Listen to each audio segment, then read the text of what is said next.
Pendengar, utang luar negeri Indonesia kembali turun pada Mei 2022.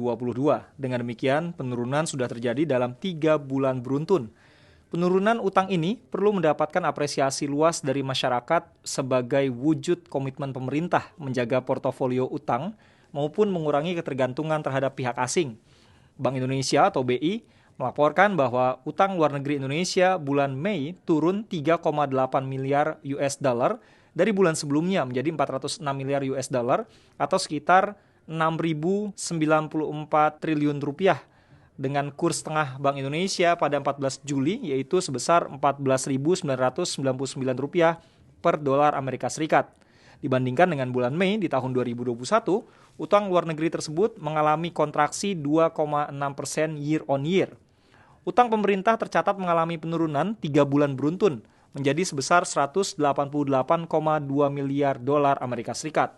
Sama dengan bulan sebelumnya, pemerintah di bawah kepemimpinan Presiden Joko Widodo yang kembali membayar surat berharga negara atau SBN jatuh tempo, serta investor asing yang banyak melepas obligasi Indonesia menjadi penyebab penurunan utang luar negeri Indonesia pada bulan Mei. Data dari BI atau Bank Indonesia menunjukkan pembayaran utang SBN pada Mei mencapai 1.175 miliar dolar Amerika Serikat dengan pokok sebesar 1,066 miliar dolar Amerika Serikat dan bunga sebesar 109 dolar Amerika Serikat. Investor asing yang terus melepas SBN juga membuat utang luar negeri turun.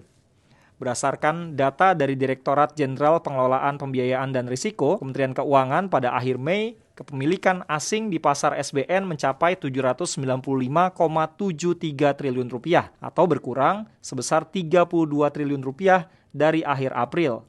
Berdasarkan kreditor, dari 5 besar negara hanya utang ke Hong Kong saja yang mengalami kenaikan. Sementara utang ke Singapura mengalami penurunan 3 bulan beruntun dan utang ke Jepang turun 2 bulan beruntun.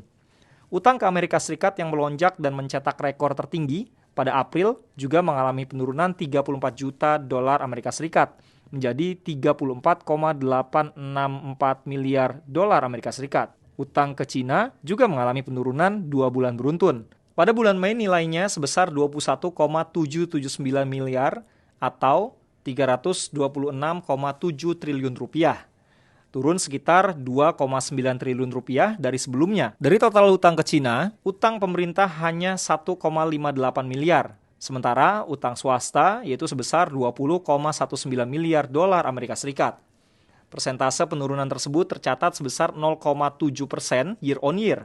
Pembayaran pinjaman dan surat utang yang jatuh tempo, khususnya perusahaan non-finansial, menjadi pemicu penurunan utang luar negeri swasta. Dengan penurunan utang luar negeri pemerintah dan swasta tersebut, rasio utang luar negeri terhadap produk domestik bruto atau PDB turun menjadi 32,3% dari sebelumnya 32,6%.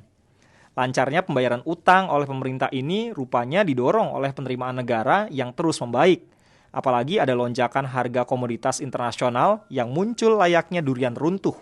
Sehingga dalam 4 bulan pertama tahun ini, APBN surplus sampai 103,1 triliun rupiah atau 0,58% dari PDB. Penurunan utang luar negeri ini tentu saja patut diapresiasi, apalagi di tengah badai inflasi yang mendera beberapa negara di dunia.